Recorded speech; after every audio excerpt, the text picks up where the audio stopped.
여러분 안녕하십니까? 집중 인터뷰 사람의 정은아입니다.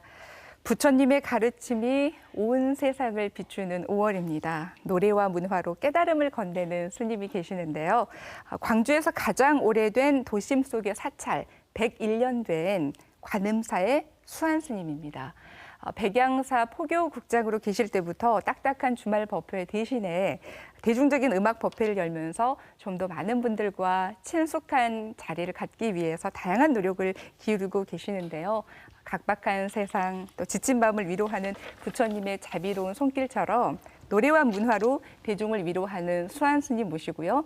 일상의 평화 그리고 마음의 위안이 되는 이야기 함께 나눠보겠습니다. 어서 오십시오. 반갑습니다. 안녕하세요. 수한입니다. 네.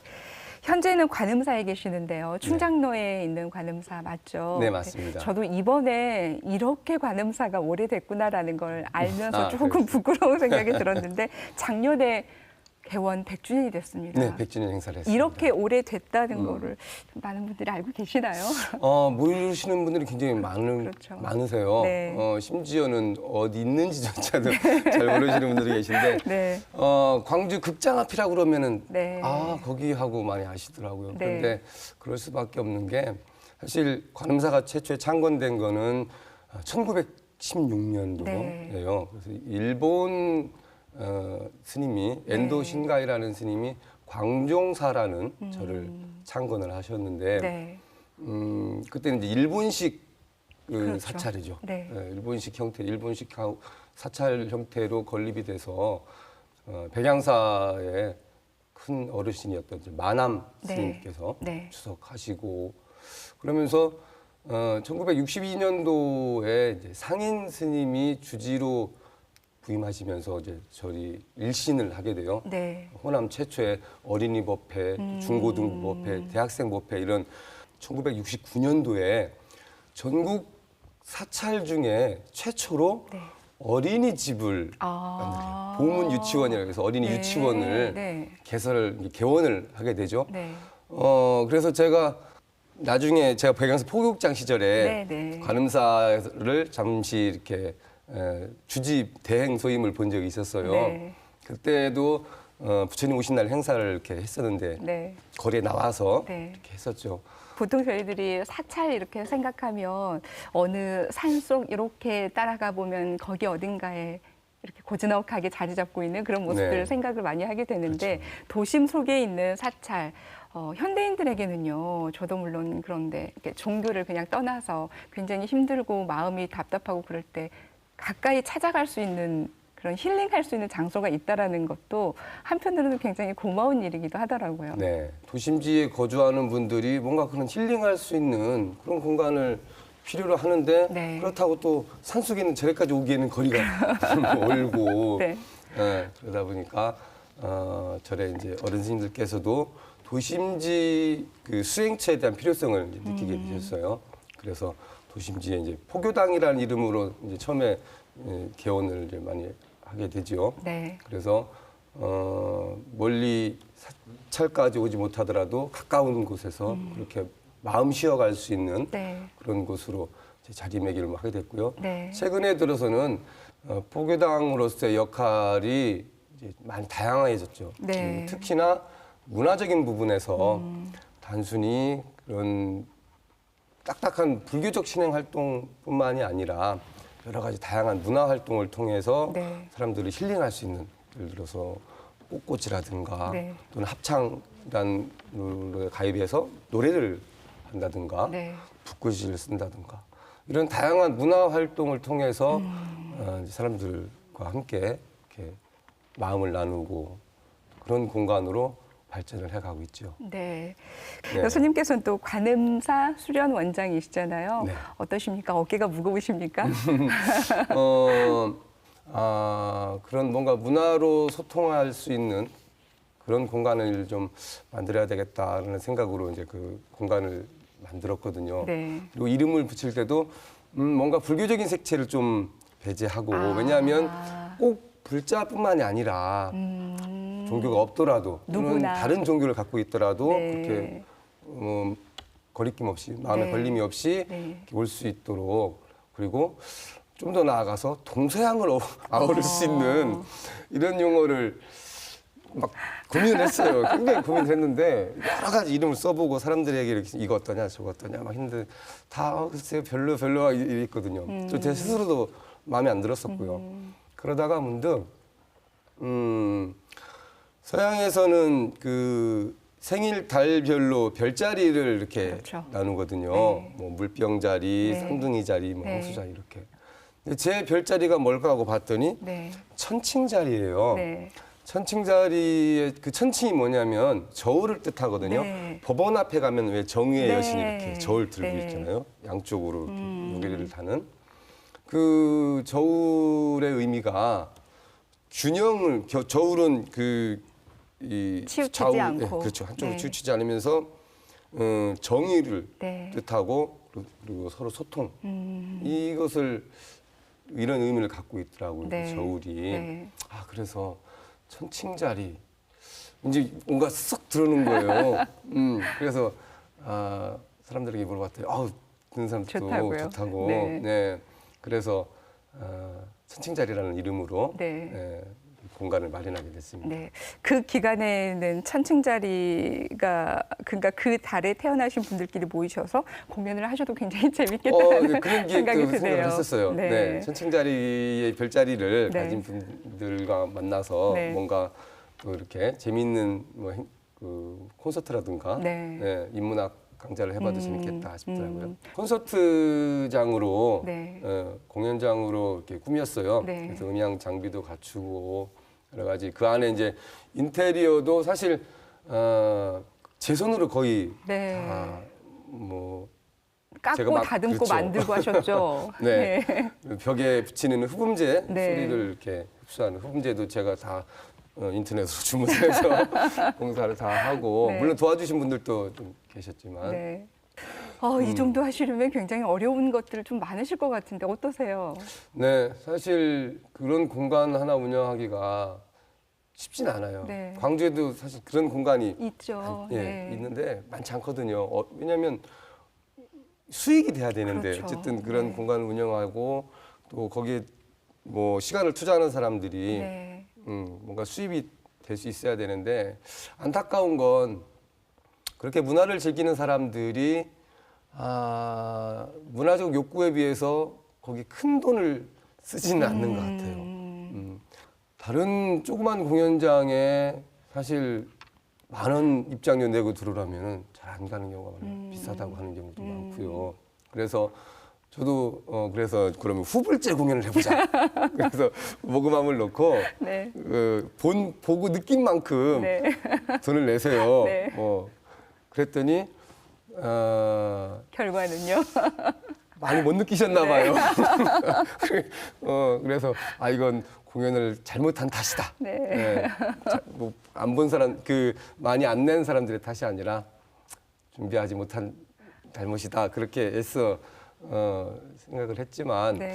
그래도 한편으로는 그런 그 문화 활동을 하는 특히나 그 젊은 친구들 많이 있거든요. 네. 그 친구들이 그런 활동을 꾸준히 하지 못하는 이유가 그런 수입이 안 되기 때문에 그렇죠. 그런 경우가 많아요. 그래서 문화를 즐기시는 분들이 문화를 더욱 신나고 재밌게 즐기려면 그 문화를 만들고 앞에서 이끌어가는 사람들을 밀어줘야 되거든요. 그렇습니다. 예, 마치 우리가 무거운 수레를 끌고 갈 때 앞에서 혼자 낑낑거리고 끌고 가고 네. 뒤에서 팔짱 끼고 있으면 그 수레는 나가기가 어려워요. 네. 그런데 뒤에서 힘을 모아서 밀어주면 그 수레는 좀 더 힘차게 갈 수가 있겠죠. 네. 문화도 마찬가지인 것 같아요. 문화를 만들고 이끌어가는 사람들이 좀 더 다양한 문화를 만들어내고 또 그걸 이끌어가기 위해서는 그걸 향유하는 사람들이 네. 단순히 그냥 평가원이 되는 것이 아니라 이건 좋네, 이건 나쁘네 이런 경우 참 많거든요. 그래 어디 한번 해봐 막 이런 자세 그런 것보다는 네. 정말 거기에 같이 참여해서 네. 그들이 마음껏 그런 문화 활동, 창작 활동을 할 수 있도록 도와주는 것 그 자체가 사실은 또 하나의 문화 활동이 되거든요. 네. 그런 분들이 좀 많아졌으면 좋겠어요. 네. 그런 어려운 상황이고 운영하시는데 비용도 만만치 않고 그럼에도 불구하고 이 시대를 살아가는 우리들에게 문화라는 것이 꼭 필요하다라고 생각하시잖아요. 그럼요. 어떤 이유에서 그렇게 보시나요? 네. 요즘 사실 가장 좀 많이 듣는 말 중에 하나가 소통이 잘 안 된다. 그런 네. 이야기를 많이. 소통에 관한 이야기 사실 참 네. 굉장히 많이 하잖아요. 이 시대 화두라고도 할 정도로 네. 소통에 관한 특히 뭐 정치권에 있는 분들이나 네. 이 소통이란 단어는 어느 분야에서도 다 쓰는 것 같아요. 정치나 종교나 사회 맞습니다. 모든 분야에서 소통을 매우 강조를 하고 있는데 네. 중요한 건 그러면 어떻게 소통할 것이냐라는 거죠. 무엇으로 그리고 그 소통의 방식 이런 것들이 굉장히 중요한데 소통의 사실 가장 기본적인 이 방식은 언어잖아요. 네. 우리가 말을 통해서 서로 대화를 나누고 이야기를 이렇게 주고받고 하는데 말이 안 통하는 경우가 많아요. 그렇죠. 분명히 한국말을 한국말이에요. 했는데 그런데 뭔 말인지 못 못 알아듣는 알아들어요. 경우가 네. 굉장히 많아요. 무슨 말인지 네. 모르겠고 내가 이야기를 하는데도 못 알아듣고 이렇게 하는 경우도 많고. 네. 그런데 이 문화라는 건 사실 말로 표현하지 못하는 다양한 것들을 그림이나 음악이나 네. 또는 춤이나 네. 그리고 행동을 몸을 통해서 다양하게 표현을 하거든요. 네. 그 표현을 통해서 우리는 심지어는 언어가 통하지 않음에도 불구하고 네. 가사 내용이 뭔지도 모르는 팝송을 들으면서 감동을 하고 신나기도 하고 또 그림을 보면서 거기에 확 빠져든다 이거죠. 그게 사실은 아주 소통에 굉장히 중요한 방식이라고 저는 생각을 해요. 네. 예. 그래서 사람들이 소통이 안 된다고만 할 것이 아니라 자기가 소통할 수 있는 그 방법을 좀 다양하게 넓혔으면 좋겠어요. 예. 마음이 평온하지 않기 때문에 네. 절에 와서 아. 마음의 평안을 찾고 여유를 좀 찾으려고 하는 거잖아요. 그런데 네. 여유가 없어서 못 온다라는 말은 앞뒤가 네. 안 맞는 거죠. 마음에 여유가 있으면 안 와도 됩니다. 마음의 여유가 여유가 없기 없기 때문에 와서 네. 힐링을 하라는 얘기잖아요. 문화도 마찬가지인 거예요.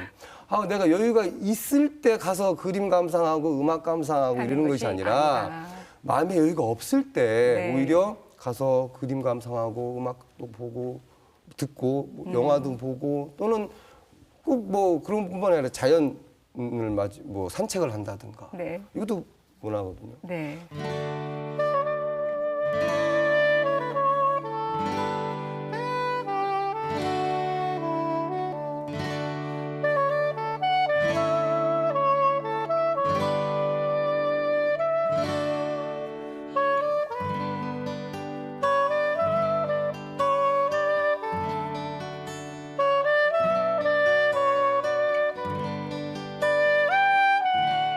노래하는 스님, 음악하는 스님, 네, 수란 스님과 함께하고 있습니다. 스님께서는 음악, 노래를 선택하신 이유가 있으십니까? 기본적으로 제가 제일 좋아하는 거고요. 일단은 가장 네, 좋아하시는 것이고. 수행의 하나의 방편이거든요. 공부하는 마음으로 노래를 하는 거죠. 단순히 내 자랑하기 위해서 나만 좋기 위해서 이것을 하는 것이 아니라 네, 내 노래를 듣는 사람들을 위해서 네, 들려주기 위해서 한다는 거죠. 그게 좀 차이가 있는 것 같아요. 네. 기존 불교 교리에 대해서 사실은 좀 어려워하는 경우가 많아요. 아무래도 어렵습니다. 어렵죠. 네. 사실 불교 굉장히 간단하거든요. 네. 부처님 가르침은. 네. 그런데 그 가르침이 이제 전달되는 과정에서 네. 좀 어렵게 느껴지는 경우가 많은데 그걸 좀 더 어떻게 쉽게 다가갈 수 없을까 그 방법을 생각을 하다가 내가 어쨌든 좋아하고 또 잘하는 걸로 한번 해보자. 그래서 이제 노래를 선택을 하게 됐죠. 뭐 일요 법회 그러면 그 사찰의 이제 신도를 위한 그런 이제 법회를 주로 지금도 많이 하고 있는데 저는 그런 문득 찾아오는 불특정 다수의 관광객들을 위해서 그러니까 이분들은 알고 온 것도 아닌 거죠. 그렇죠. 네, 모르고 그냥 백양사에 왔는데 스님이 음악을 하시네. 그리고 그때는 이제 제가 아직 제 노래를 만들기 전이어서 네. 광주에서 활동하는 그 싱어송라이터 네. 친구가 있었어요. 인디언 순이라고 하는 이제 네. 아, 네. 약간 지금도 엉성하게 네, 활동을 네. 하고 있는데 그 인디언 순이와 인연이 이렇게 돼서 같이 한번 해보자 도와달라. 물론 프로기 때문에 사실 개런티를 좀 줘야 되는데 이거 내 사비로 해야 된다. 그러니까 그래서 그 친구도 도와주는 그 차원에서 같이 이제 한 달에 2번씩 네. 했죠. 참 재밌게 했어요. 그래서 어느 날 정말 그 법회에 참석했던 분들이 법회라기보다는 콘서트죠. 네. 토크 콘서트 네. 형식으로 진행을 했는데 그냥 문득 왔다가 너무 좋은 시간을 보내고 간다고. 보통 한 2시간 정도 그렇게 하거든요. 그러면 2시간 동안 뭐 처음에 들어와서 끝날 때까지 뭐 못 나가는 거, 못 들어오고 못 나가는 게 아니라 열려 있는 거죠. 네. 왔다가 뭐 한 5분 앉아 있다 가는 분도 계시고 네. 또 끝날 때까지 앉아 계시는 분도 물론 대부분 한 번 앉으면 끝날 때까지, 때까지. 앉아서 노래 듣고 또 이야기 나누고 네. 그렇게 가셨던 분들이 굉장히 많아요. 스님께서 하시는 그런 소통하고자 하는 노력들이 네. 많은 분들에게 통했다라고 생각을 해도 될까요? 사실 저는 많이 듣는 편이에요. 이야기를 하기보다는 지금은 말씀을 굉장히 지금은 이제 잘하시잖아요. 제가 인터뷰를 해야 되는 해야 입장이니까 되니까. 제가 들으러 온 건 아니잖아요, 사실 네. 이 자리가. 그러다 보니까 이렇게 이야기를 많이 하게 되는데요. 네. 주로 다른 분들하고 이야기를 할 때는 저는 많이 들어요. 듣고 그리고 나서 그 분한테는 네. 이런 노래가 좀 힐링이 되겠구나 하고 노래를 들려주죠. 네. 그런 방식으로 또 소통을 많이 하고요. 콘서트 할 때도 네. 그렇게 또 많이 하고요. 이렇게 힘든데 마음의 평온, 평안함 어떻게 치유해야 될까요? 라는 물음 많이 하지 않으신가요? 굉장히 많이 있죠. 뭐라고 아마 말씀해 주십니까? 절에 와서 스님한테 가장 많이 묻는 그렇죠. 게 그런 걸 거예요. 네. 그럴 때 제가 많이 하는 말이 있어요. 뭐냐면 손을 한번 보세요. 그래요. 자신의 손? 네, 자기 손. 네. 자기 손. 이 세상은 사실 이 손 하나에 다 담겨 있다고 네. 해도 과언이 아니거든요. 네. 왜냐하면 손바닥에서 네. 가장 먼 곳이 어디일까요? 손가락 끝? 손바닥에서 손가락 끝. 그 중에서도 가장 먼 곳이 어딜까? 없을 것 같은데. 없을 것 같아요. 네. 그렇죠. 아, 자기 손등이요? 그렇죠. 와, 역시 훌륭하세요. 이거 맞추기 정말 힘든 건데. 소름 돋습니다. 아무리 앞으로 뻗어나가도 아무리 멀리 나가도 그렇군요. 손등이 닿지 않아요. 네. 손등을 이용하지 않고는 손바닥만 혼자 움직일 수는 없어요. 네. 그렇죠? 네. 뭐 원론적인 이야기일 수 있지만 모든 건 자기한테 있어요. 네. 근데 이 원론적인 게 맞아요. 네. 맞기 때문에 그 말을 또 할 수밖에 없어요. 네. 자기 안에서 찾아야 돼요. 자기가 찾지 못하는 거지 없는 것이 건 아니에요. 아니다. 네. 자, 앞으로도 그 문화 공간을 비롯해서 다양한 계획들 갖고 계실 텐데요. 어떻게 어떤 방식으로 또 어떤 모습으로 많은 분들과 소통하실 계획입니까? 우선 이제 지금 실내에서 하고 있잖아요. 네. 그래서 이제 좀 더 많은 활동을 좀 하기 위해서 네. 그 공간을 야외로 어. 이렇게 옮겼어요. 네. 그래서 토요일마다 네. 토요일 오후에 그 무등산 입구에 문빈정서라고 네. 하는 사찰이 있습니다. 네. 그 문빈정서 절마당에서 네. 마찬가지로 백양세 때처럼 그냥 우연히 지나가다가 스님의 노래소리를 듣고 네. 와서 같이 이야기 나누고 힐링할 수 있는 또 거기에 더불어서 그분들이 한 푼 두 푼 모아주는 그런 돈으로 또 뭐 어려운 이웃들 결식아동이라든가 그런 다양한 그분들이 또 하나의 그런 봉사활동, 네. 문화활동에 참여할 수 있는 그런 기회를 좀 많이 만들고 싶어서요. 네. 야외로 자리를 옮겼고요. 제가 필요하러 하는 곳이라면 네. 제가 갖고 있는 장비를 차에 싣고 네. 갈 준비가 되어 있으니까 네. 어려움 말고 이야기해 주셨으면 좋겠어요. 네. 그래서 저도 그런 활동 자체를 좀 더 폭넓게 이렇게 이어가고 싶습니다. 노래로 대중들을 즐겁게 해주는 것 그것도 음악 공양이다. 네, 네. 그렇게 말씀하셨던 기억이 나는데요. 그래서 오늘 집중 인터뷰는 마치면서 역시 음악 하시는 스님이기 때문에 노래 한 곡을 청하면서 인사를 드리려고 하는데요. 네. 저희 모든 분들의 마음을 따뜻하게 위로해 줄 수 있는 곡이라고 생각이 듭니다. 곡 청해 드리면서 집중 인터뷰 마치겠습니다. 시간 내주셔서 고맙습니다. 고맙습니다.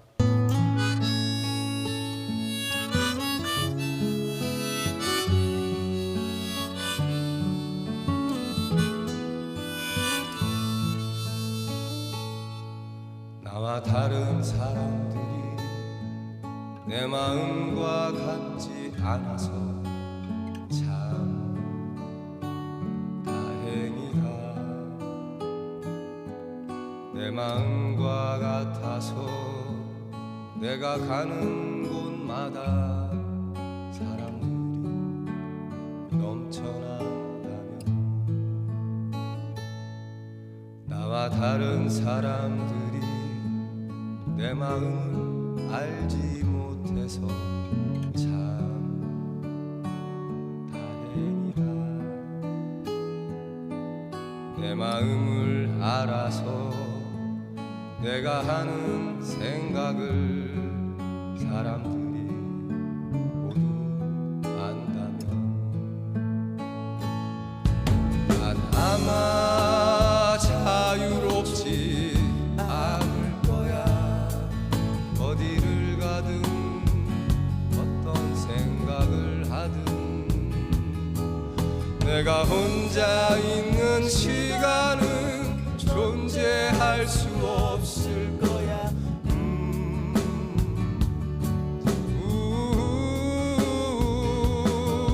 내 마음과 같지 않아서 내 마음을 알지 못해서